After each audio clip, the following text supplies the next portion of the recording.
Abu Ammar berkata, Hisam bin Ammar meriwayatkan dari Sodaqah bin Khalid, Abdurrahman bin Yazid bin Jabir telah memberitahukan kepada kami, ia berkata, atau Al-Hurasani telah menceritakan kepadaku, ia berkata, putri Thabit bin Qais bin Sammas telah menceritakan kepadaku, ia berkata bahwa ketika turun ayat, wahai orang-orang yang beriman, janganlah kamu meninggikan suaramu melebihi suara Nabi.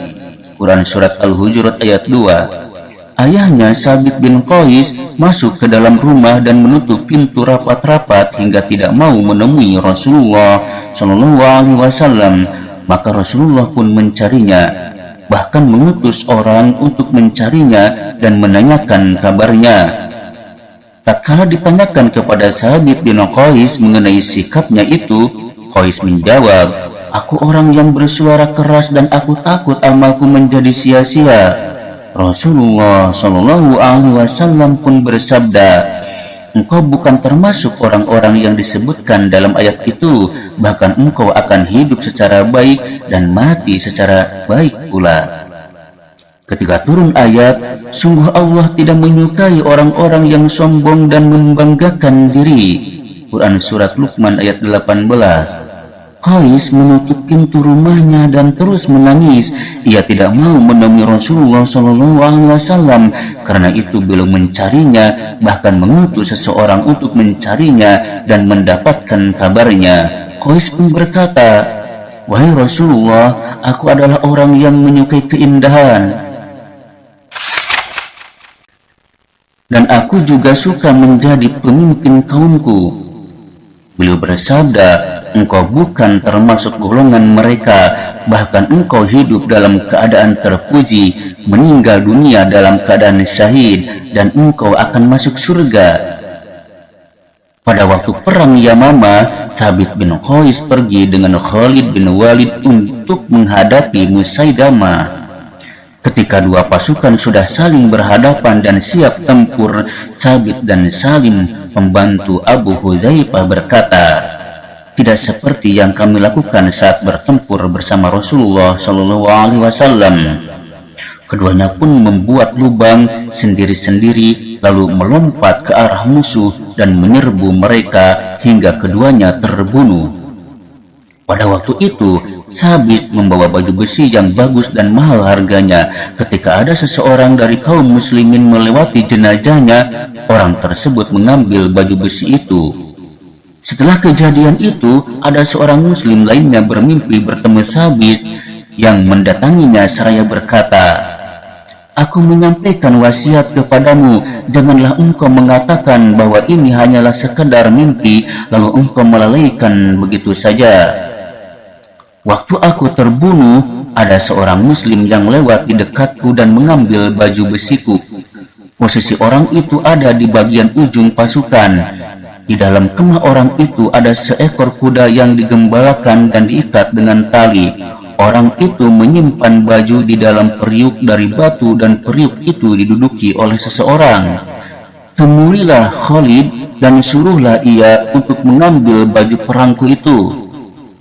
Jika engkau sudah kembali ke Madinah dan menghadap kepada Khalifah Rasulullah Abu Bakar As-Siddiq, katakanlah kepadanya bahwa aku masih mempunyai utang sekian dan sekian. Fulan yang sebelumnya sebagai budakku statusnya menjadi merdeka. Begitu juga dengan si Fulan.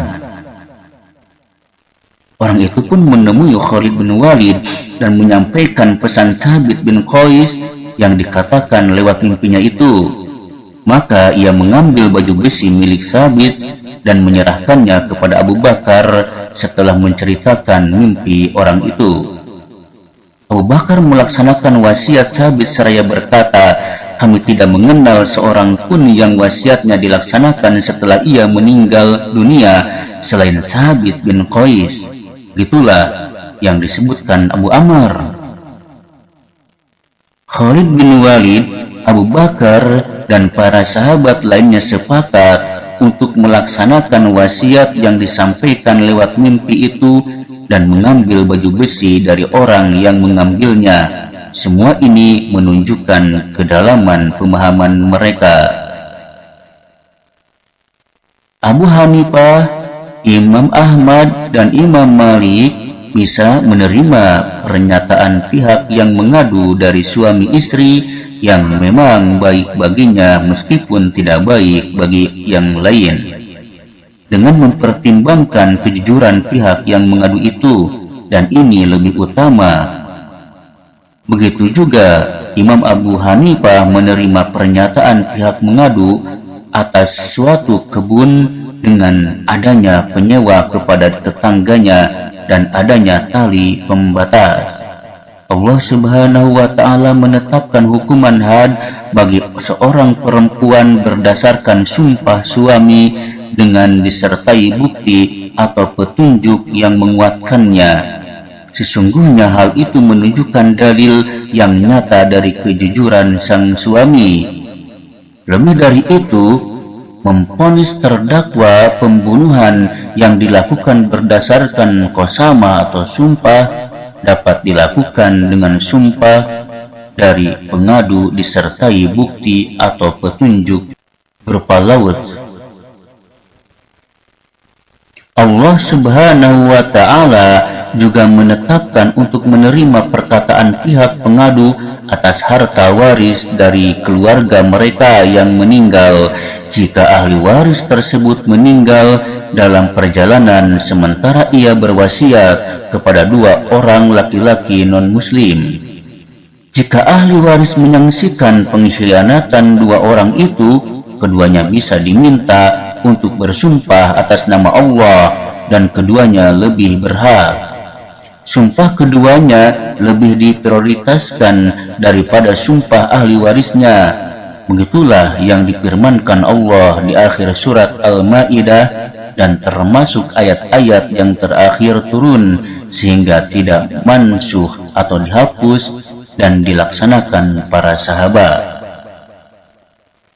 Hal ini merupakan dalil tentang penetapan dalam perkara harta dengan menggunakan lawz, al-lawz atau tanda-tanda penguat.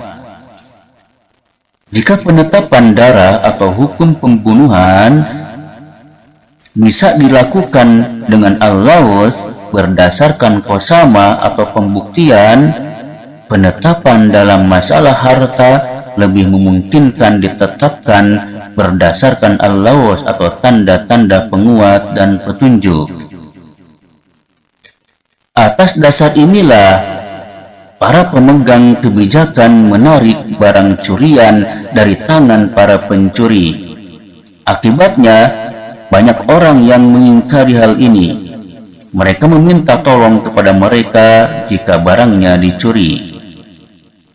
Allah Subhanahu wa Ta'ala telah mengisahkan tentang seorang saksi yang memberikan kesaksian dalam kasus Nabi Yusuf alaihissalam yang jujur dan istri Aziz, bahwa saksi tersebut memutuskan perkara berdasarkan petunjuk atau indikasi dari kejujuran Nabi Yusuf alaihissalam dan kebohongan wanita itu. Allah Subhanahu wa Ta'ala tidak mengingkari hal tersebut, bahkan mengisahkannya sebagai petunjuk, sebagai bentuk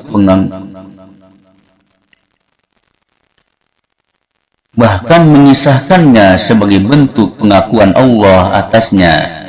Nabi kita Muhammad SAW mengabarkan tentang Nabi Sulaiman bin Daud alaihissalam bahwa Nabi Sulaiman alaihissalam memutuskan perkara kasus 2 wanita yang berebut bayi berdasarkan petunjuk yang ditangkap Nabi Sulaiman alaihissalam ketika berkata, "Ambilkan aku pedang, aku akan membelah bayi ini menjadi 2 dan membagikannya kepada kalian berdua." Alhasil, wanita yang lebih tua berkata, "Ya, aku setuju dengan keputusan itu." Ia merasa gembira karena lawan perkaranya akan kehilangan bayi. Adapun wanita yang lebih muda berkata, "Jangan, pasalnya bayi itu memang anaknya." Akhirnya, Nabi Sulaiman alaihissalam menyerahkan bayi itu kepada wanita yang kedua karena melihat adanya rasa cinta dan kasih sayang dalam hatinya. Adapun wanita yang pertama tersipu malu sambil memandangi bayi itu. Semua ini menunjukkan keputusan hukum yang terbaik dan adil. Syariat Islam mengakui penetapan hukum seperti ini dan mempersaksikan kebenarannya. Apakah penetapan hukum berdasarkan cara al-qiyafah dan penisbatan keturunan yang didasarkan pada perbandingan kemiripan juga bisa diterima, meskipun banyak hal yang tidak bisa diketahui. Artinya, korina atau petunjuk yang berkaitan dengan mimpi Auf bin Malik dan masalah Sabit bin Qais tidak hanya terbatas pada petunjuk ini, tetapi hal itu lebih kuat dari sekadar petunjuk dalam kisah-kisah ini. Jika orang yang sudah meninggal dunia bisa mengetahui hal-hal yang detail dan rinci tentang apa yang terjadi di dunia, pantaslah jika ia mengetahui orang hidup yang mengunjungi makamnya, mengucapkan salam dan berdoa.